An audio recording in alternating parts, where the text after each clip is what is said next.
I think a lot of people has asked me this question, and if one knows our company well enough, I mean, we are special enough, we are small enough to be really special, and we are small enough to be uniquely luxurious, and this does not necessarily mean that it is a unique selling point, but the fundamentals that make us so unique is because we are a company that has a very special business model.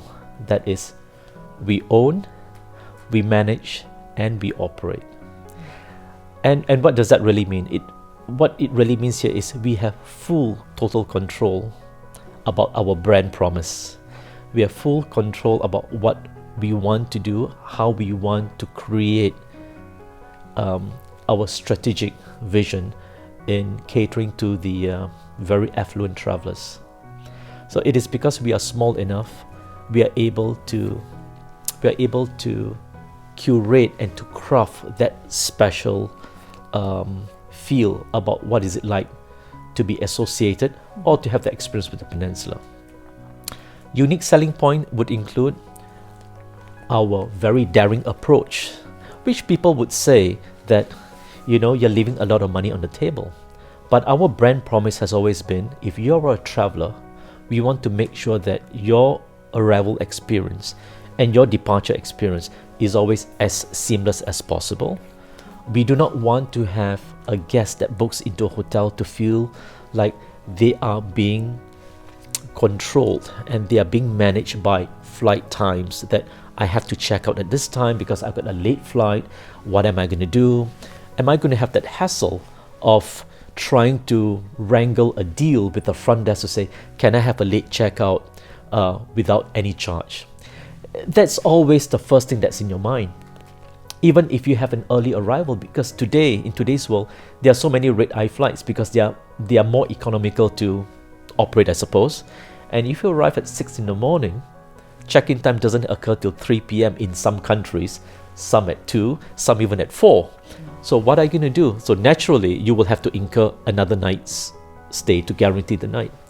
So taking all this into consideration, and we have a great team in our head office that says, if there is going to be a brand promise about what we feel and what we say about our company, where we provide the best to our customers, then the element of the brand promise includes the Peninsula time.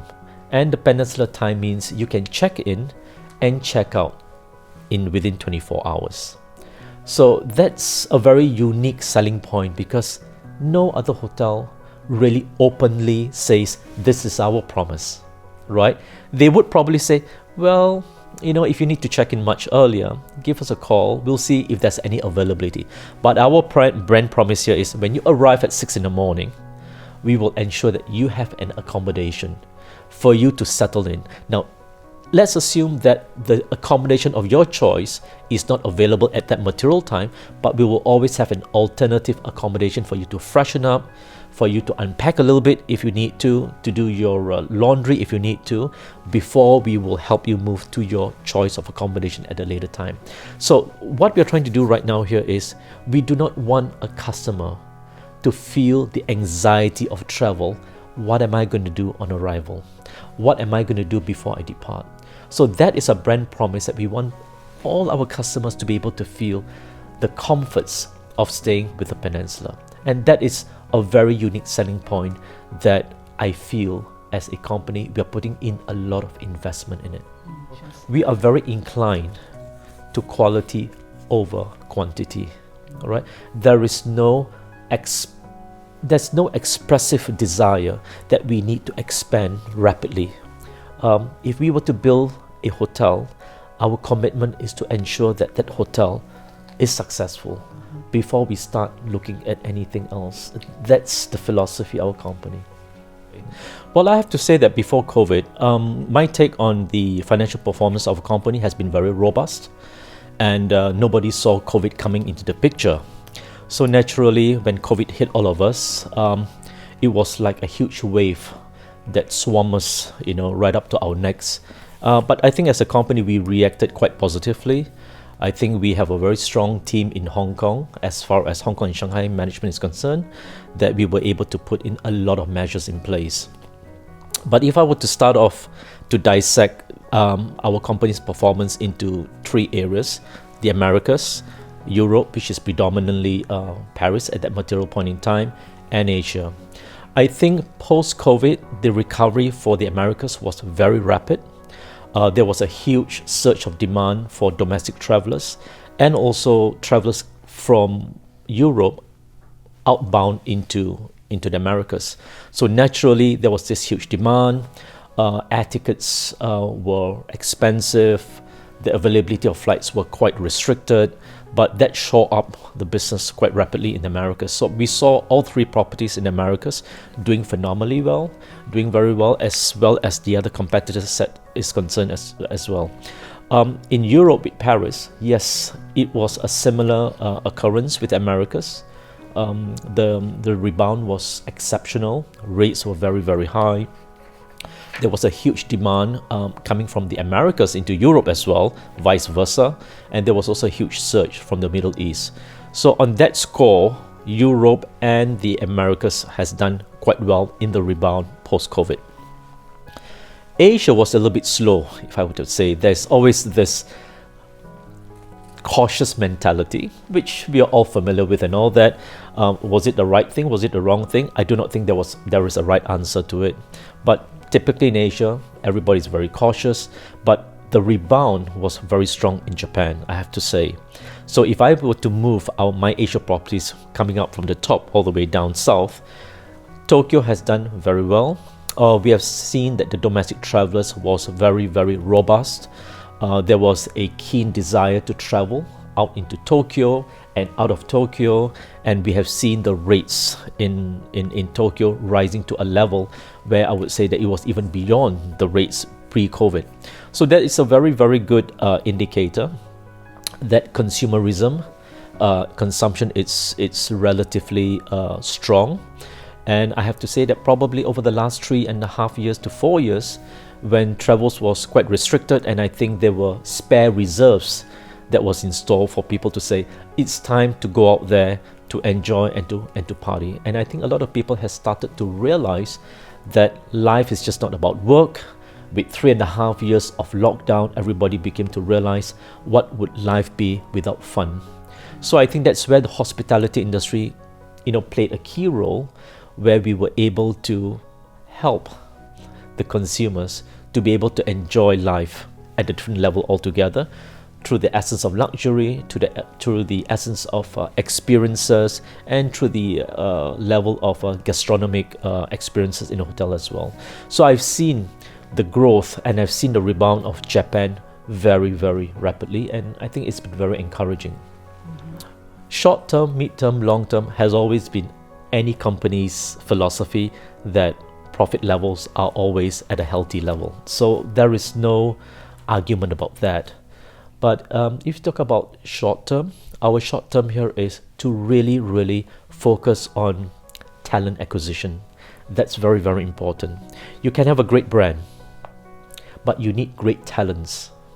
And one of the things that we always say here is, we do not really hire you for your skills, but we hire you for your character. Because character is always difficult to mold. If I were to hire you with skills, but if you don't have the right character, it doesn't work in a hotel. So we believe in hiring the right character, people with the right motivation, people with the right objectives in mind as to how they want to develop themselves. And if they do not have any skills, we have plenty of skillful employees in the hotel that is able to do the training. So talent acquisition, learning and development in the short term are some of our key focus for our company, and that's very important. They are naturally the very important assets of a company, the DNA of the company. You could say that they are the nucleus of who we are, because it is the employee that makes the hotel special. On a mid-term, naturally, we as a company we continue to look at opportunities in development in other countries, but that's not really a priority right now, because with Istanbul open and with London open, these are two very important properties in Europe that would keep us very busy. So our focus in the short and the midterm right now here is to strengthen, all right, the presence of both our London property and our Istanbul property. So that's very important for us, and they have become the new addition for our Europe portfolio that includes Peninsula Paris as well. In the longer term, what do we want to do?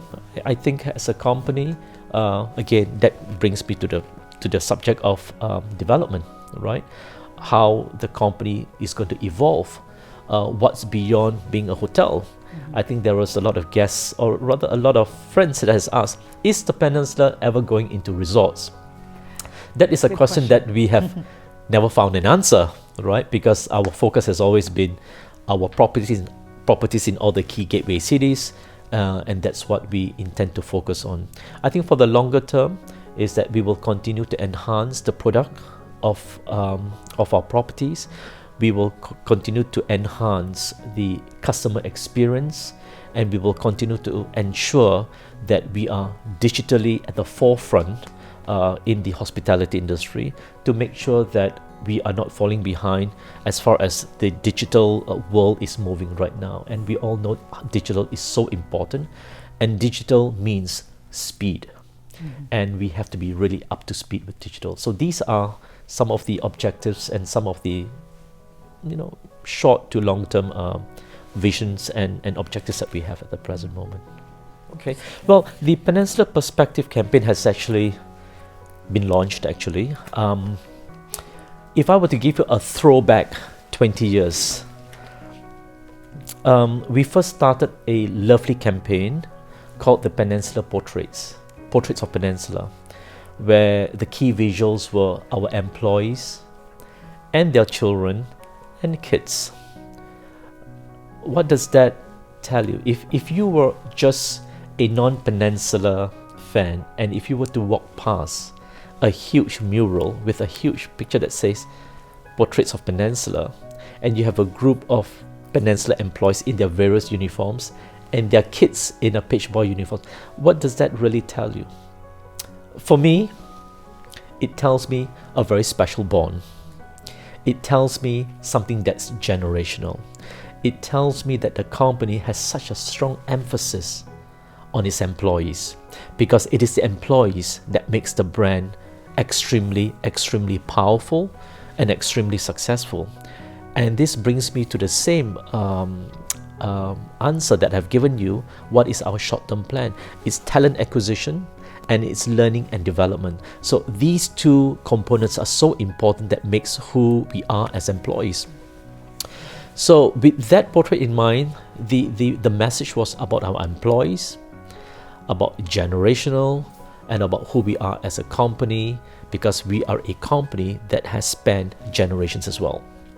Fast forward 20, what I would not say that it is a spin-off, but what is it trying to tell the people?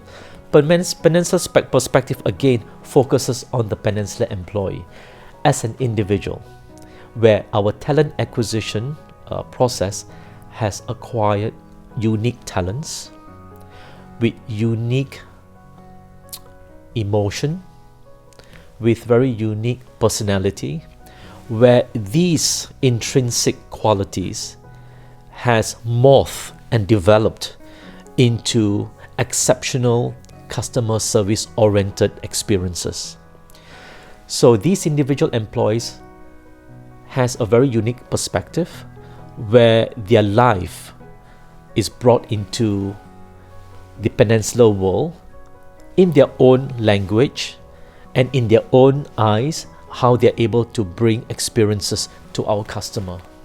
So the perspective is not so much about a hotel having lush carpets, expensive chinaware, expensive lightings, technology. Whilst those are important, but the softer part of a Peninsula experience is all about the people.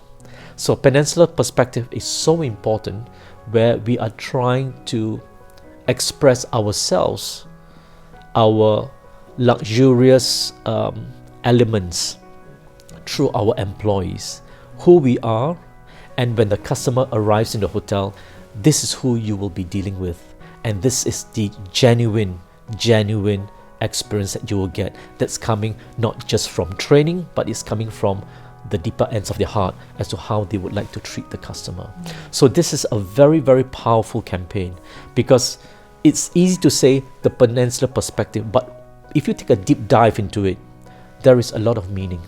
And that is, and I'm very glad you asked me this question, because it's a way for me to be able to express what is it all about and what it does it do to our employees. It creates courage for them too. It creates ownership.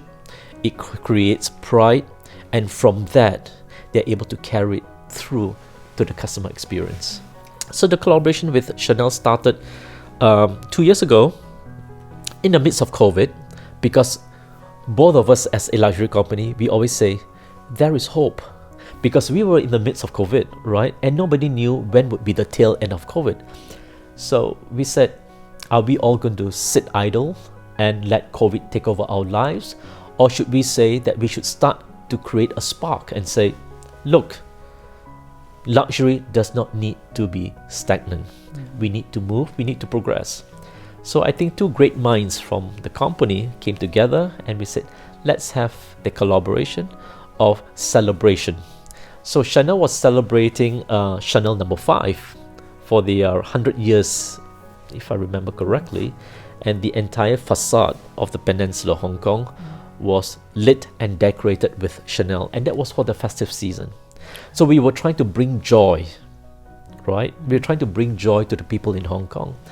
And that collaboration lit the eyes of many people.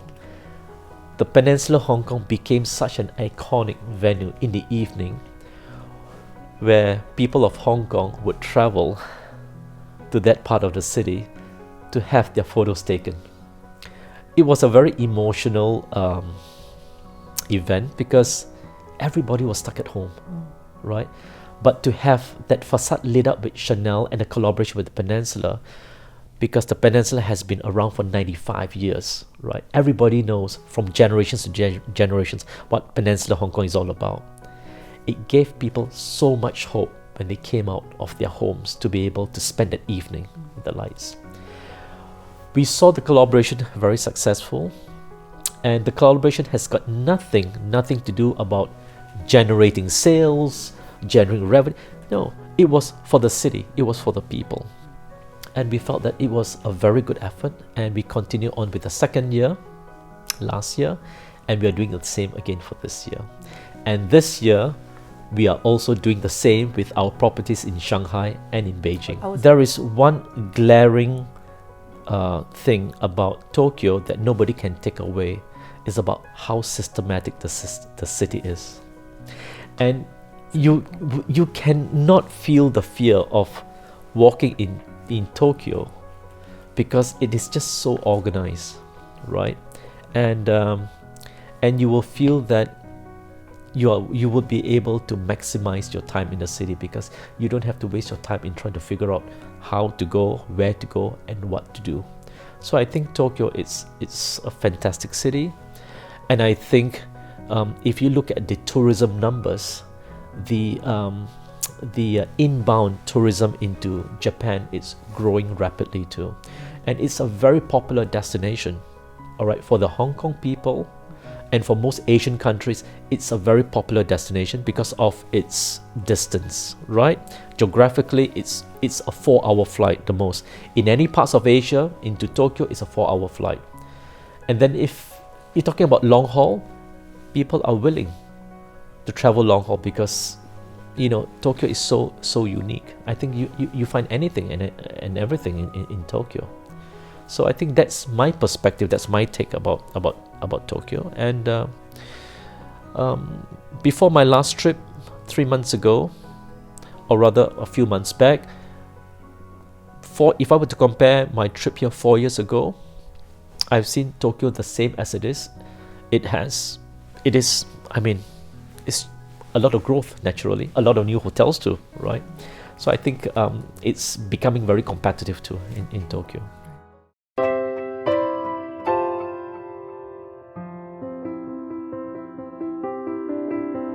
まず私がマニラに香港から移ったのが2019年の終わりだったんですね。11月で、11月の成績とか良くてですね、その次の年に向けてすごいポジティブだったんですよね。でそうしたらですね、ボルケーノエラプションですね、噴火が起きてしまいまして、空港が一回止まってしまったと。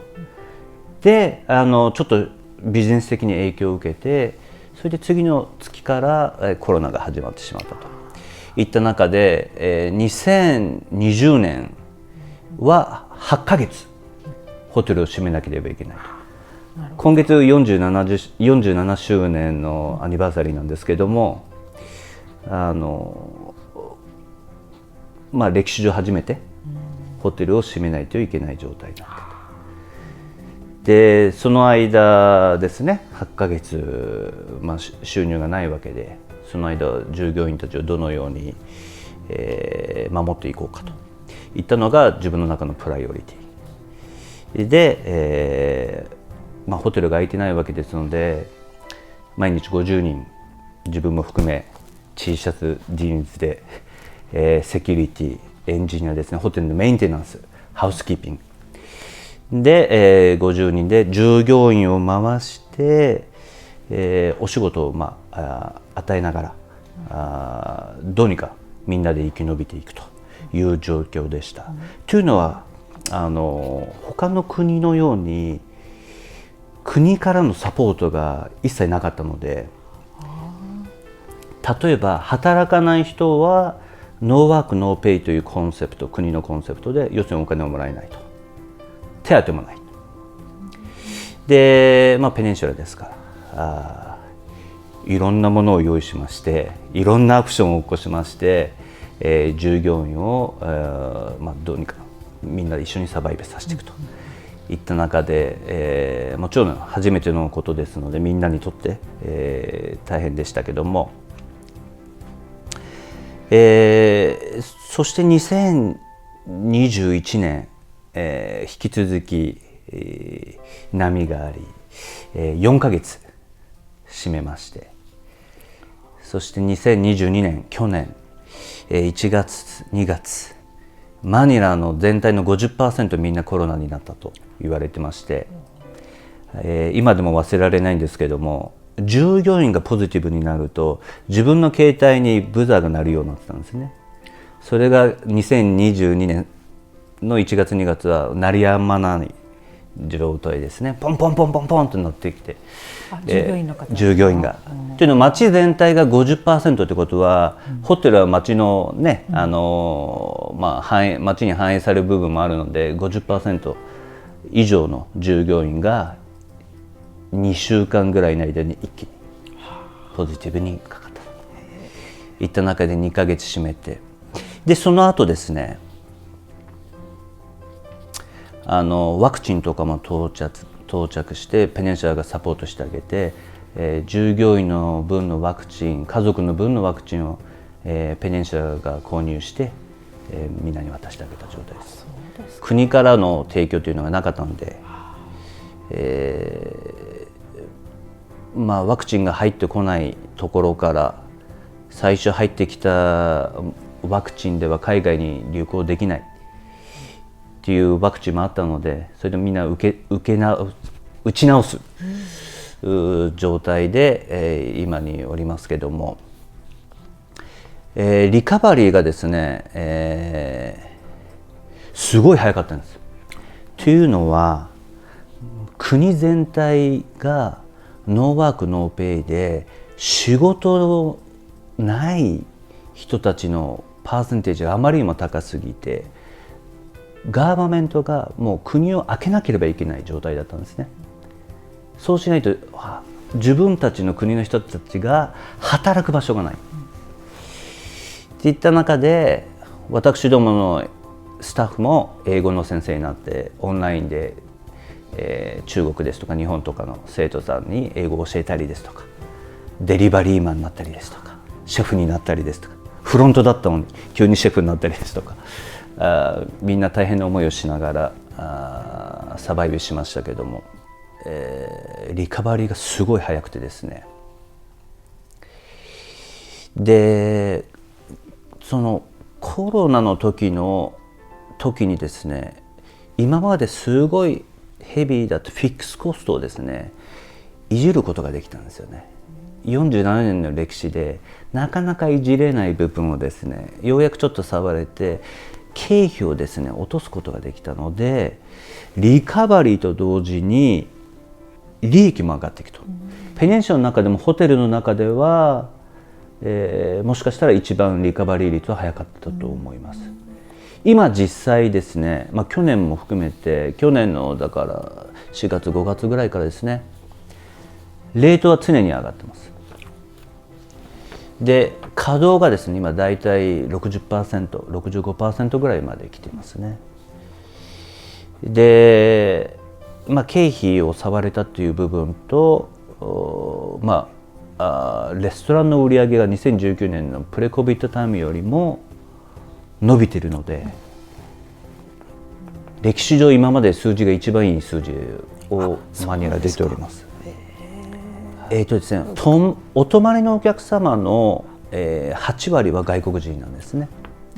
アメリカ、シンガポール、オーストラリア、カナダ、日本がだいたい少しずつ戻ってきて、その後香港とか中国とかインドですとか、宿泊のお客様は 80% 外国人で、レストランのお客様は8割方、ローカルなお客様で、やはり47年の歴史があって、ペニンシュラ香港の次に建てられたホテルですので、コミュニティに愛されているホテルですね。自分のお父さんおばあちゃんがそこで結婚式したですとか、何かしら皆さんペニンシュラマニラにストーリーを持ってますので、国になければいけないホテルの一つだとは思うんですけども、思い入れのあるホテルですね。ですので今レストラン部門だけを見ると、もうあっという間に2019年に飛び越えて、今歴史上一番になって、ウェディングですとか、あとレストラン全部ようやく開けることができましたので、数字もだいぶ良くなりましたね。ミッドターム的には、要するに料金が非常に上がっていますので、クオリティを上げなければいけないというふうに思ってまして、で基本ですけども、お客様が安全に何度も問題もなくお泊まりになられて、おいしいものを食べれてっていうのが基本なんですけども、やっぱその基本のものプラス料金が高くなった分いいサービスをしなければいけないといったところで、今従業員が以前みたいに500人いましたっていうようなホテルではないので、今350ペアで350人の従業員がいるんですね。でフルタイムのでプラスで、パートタイムの、お客様にもスタッフにも、入ってもらう感じなんですけども、やはり料金をこのまま、上げていく。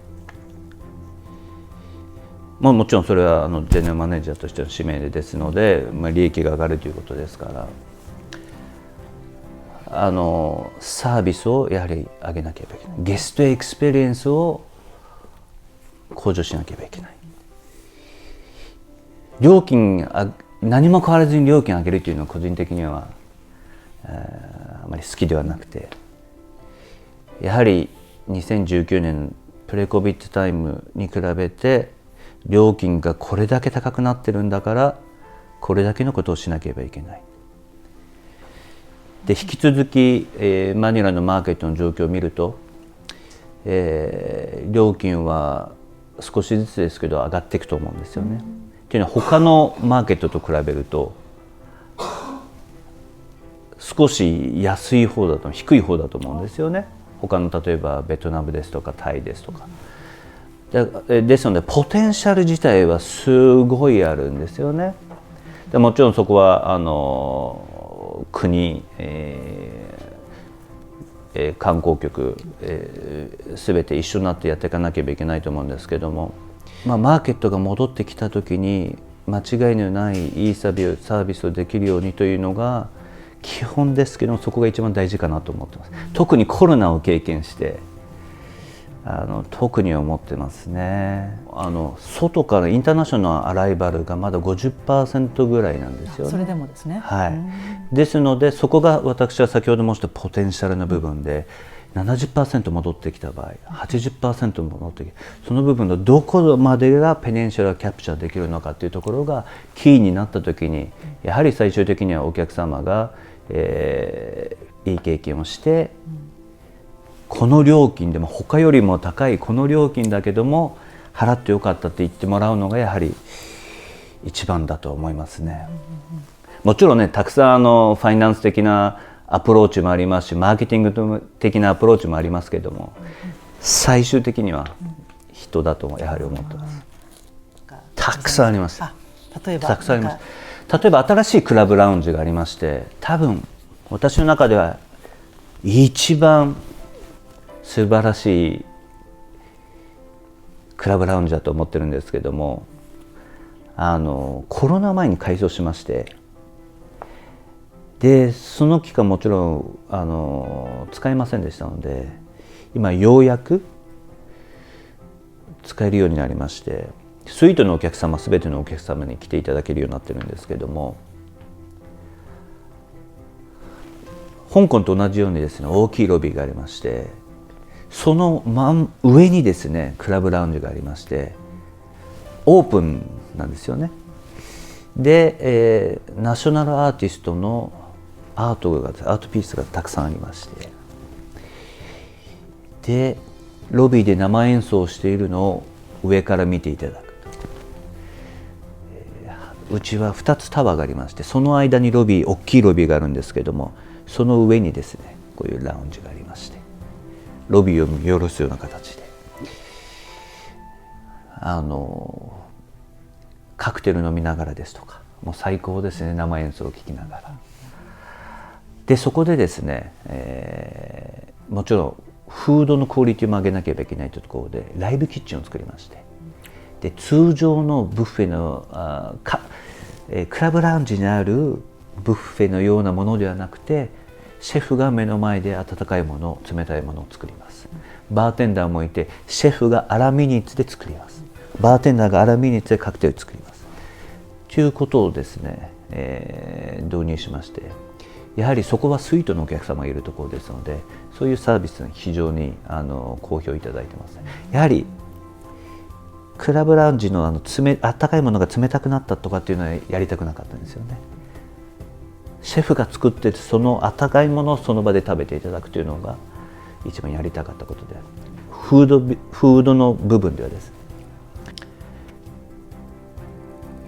私もよく以前の上司とかに言われてたんですけど、日本人だからこのポジションを上げたんではないと、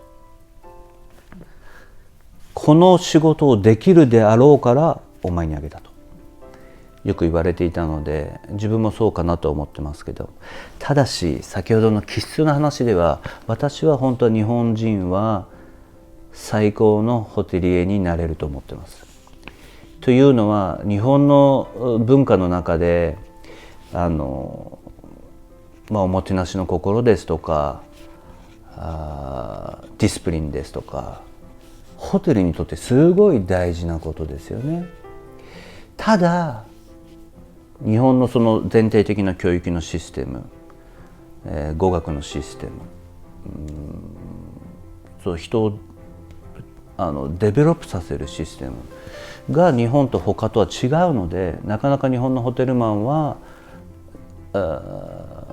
そのようなインターナショナルチェーンに入って活躍するというのは難しくなってしまうと思うんですけども、例えば言葉の壁がない、インターナショナルな考え方ができるですとか、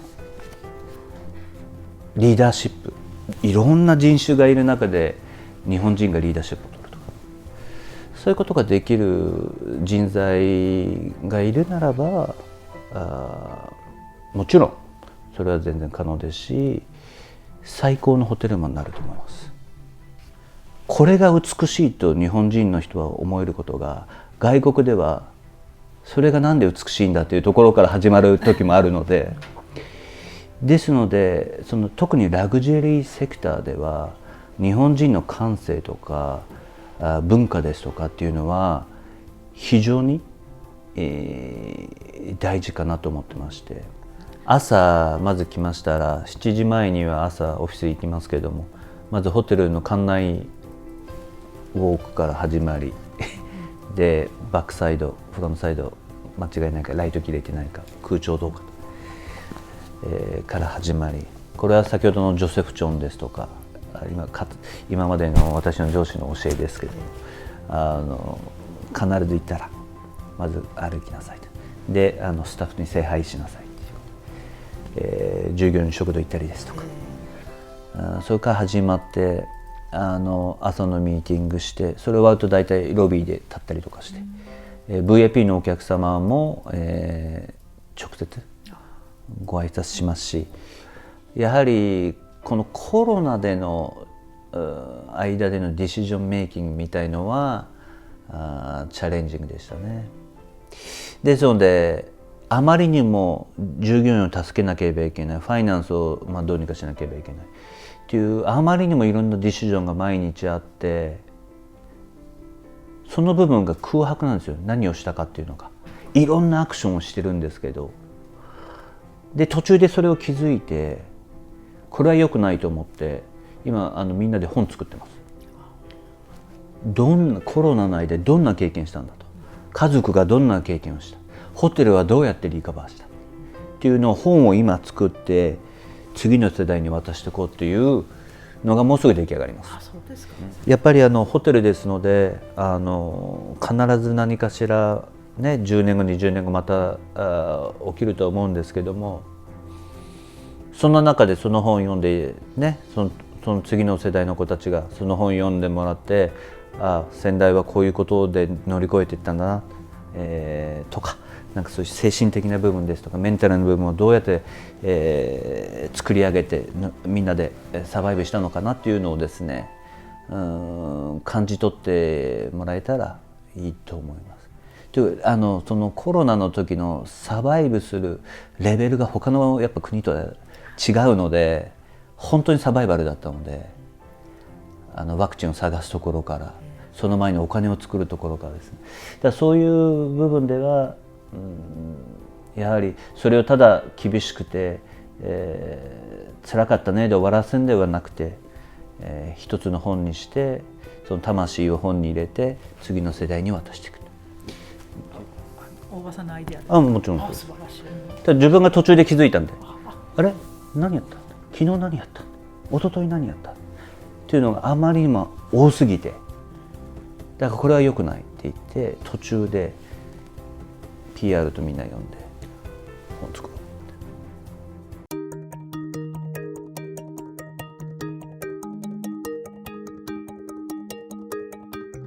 This is absolutely brand new.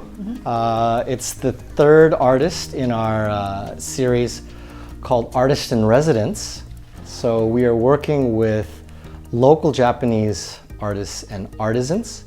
And by residents, we really mean that they will be in the hotel for a period of 2 weeks. We've converted one of our hotel guest rooms into a studio and a workshop where they actually will be creating art. So our current artist is Oz-san, and he is practicing the art of ukiyo-e, which is this amazing 375-year-old traditional Japanese woodblock print.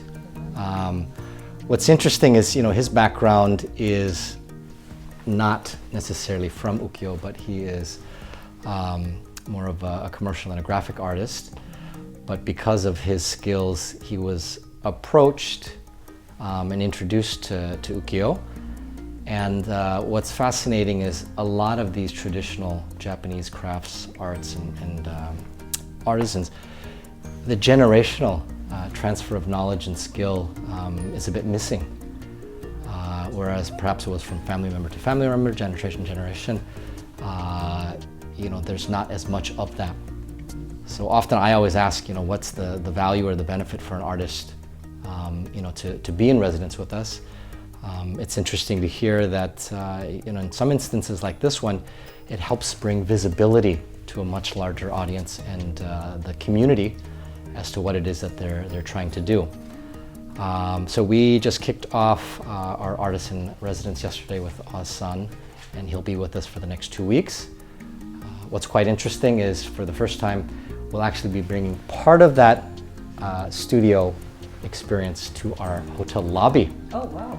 So The entire lobby. we've allocated a corner of the lobby where between the hours of 2 p.m. and 4 p.m. You'll actually be able to exhibit and witness his craftsmanship at work. So we had a sneak peek yesterday at a private event, and I have to say the ability to take a blank 3 meter by 3 meter canvas and turn it into something quite spectacular and colorful in 2 hours is actually remarkable. So we're very, very excited to be kicking off our third Artist in Residence. So that's a program that we started earlier this year, and we had 2 international artists staying with us. So this will be the third one for this year. Art has always been a very important component of Peninsula Hotels, particularly because we always want to reflect the culture and the community of where our properties are located. So prior to the pandemic, we had done a few events where their international jazz artists would come and perform at the original Blue Note Tokyo venue, but they would do an extra night and have essentially a jazz dinner concert in our Peter restaurant on the 24th floor. Of course, with the borders being closed, we asked the Blue Note Tokyo team, how else could we bring that experience, to our all local audience? And we found that there were several Japanese musicians based in the US, in many cases based in New York, that were returning home during that period of the pandemic. So in a way, this was a coming home concert series. So for a period of about 8 months, we had monthly concerts with very young, very dynamic, some up and coming, some established jazz artists. And we were able to have a bit of a smaller scale jazz concert, which was very well received, not only by our loyal fans of Peter Restaurant, but of course of people who appreciate jazz and who also frequent Blue Note Tokyo. In addition to that, and this is something that many people might know, the world famous Montreux Jazz Festival, which has been around for more than 50 years, started a Montreux Jazz Japan series right before the pandemic, so it was about 5 years ago. They will be relaunching and having their first concert since the pandemic in 2024. And we have been chosen to be one of their satellite stages.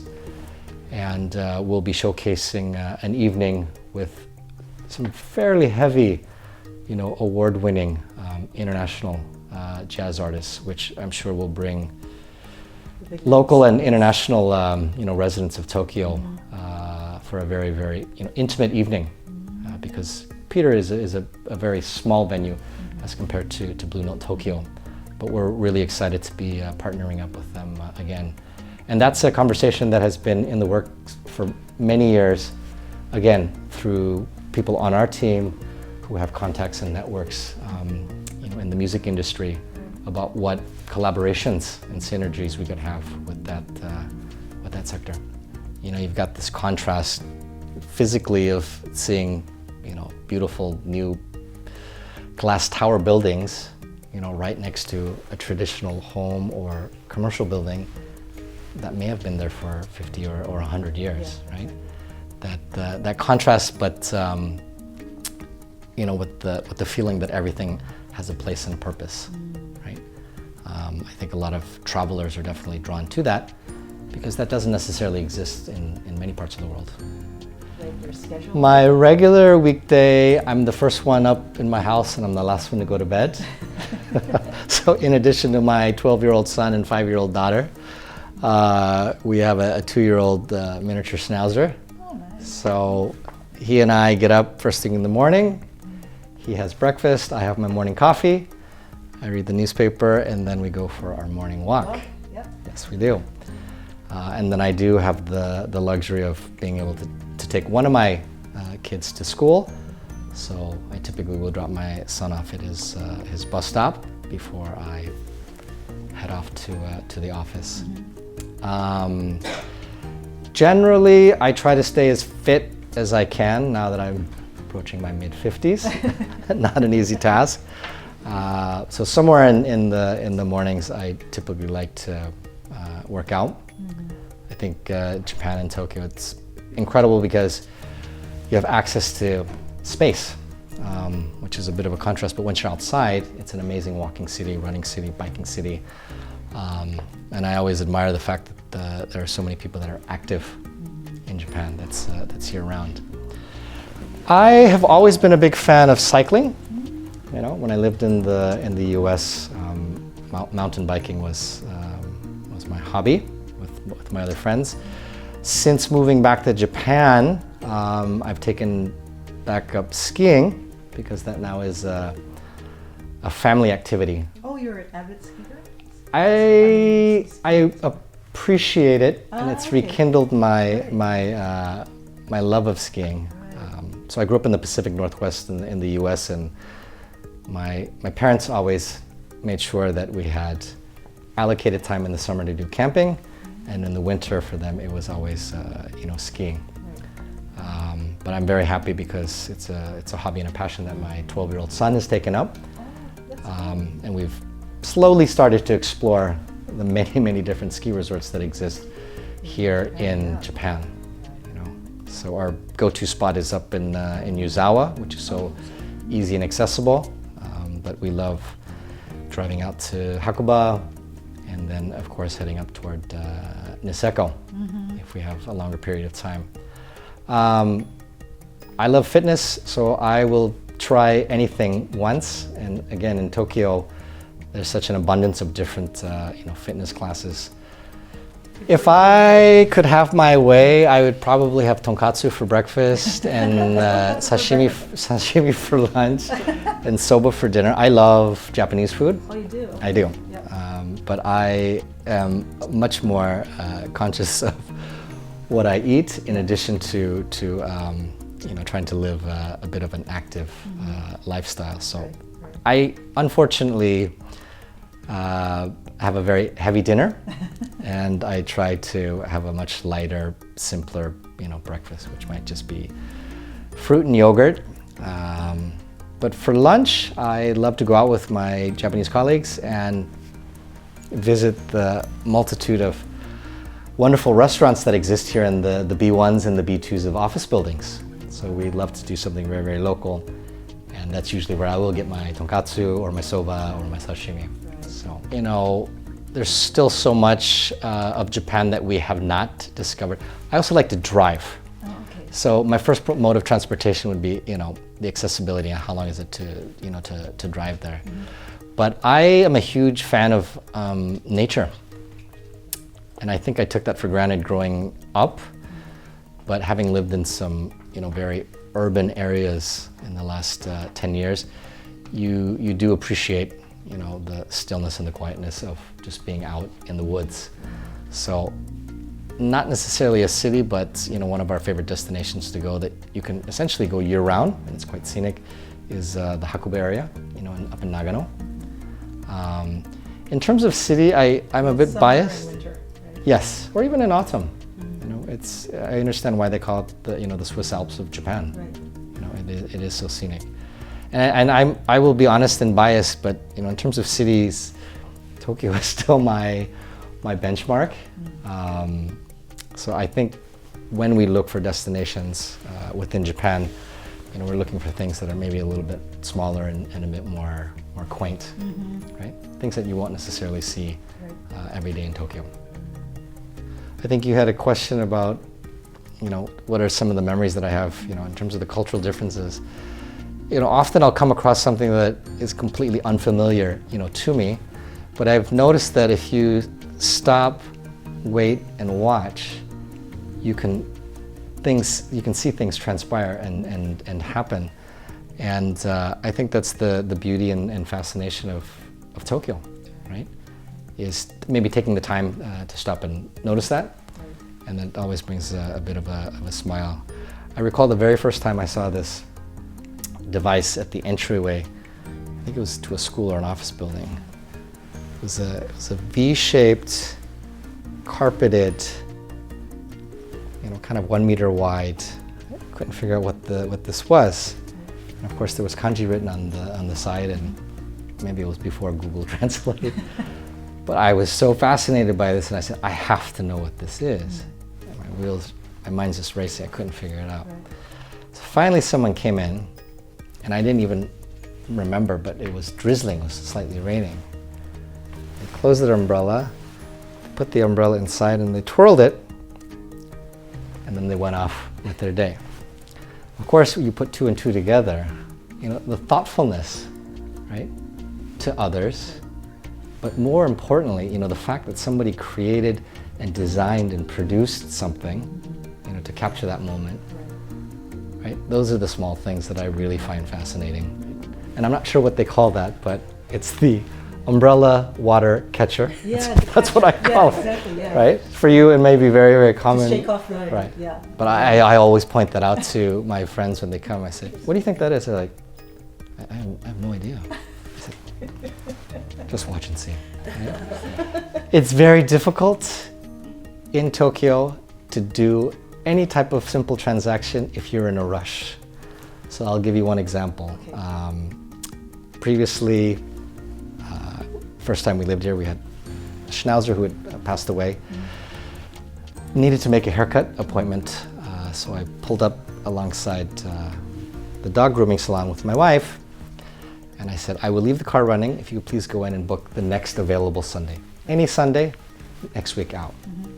She goes inside, 5 minutes pass, 10 minutes pass, 15 minutes pass, 20 minutes pass. Call her on the phone. Everything okay? Are they just completely booked up? Nope. The booking was made the first 5 minutes. I said, okay, so what is taking so long?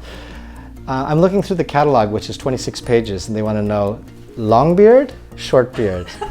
Do you want the belly shaved or sides out? Eyebrows separated or together? Now, initially you would say, that's a bit frustrating because you're in a rush.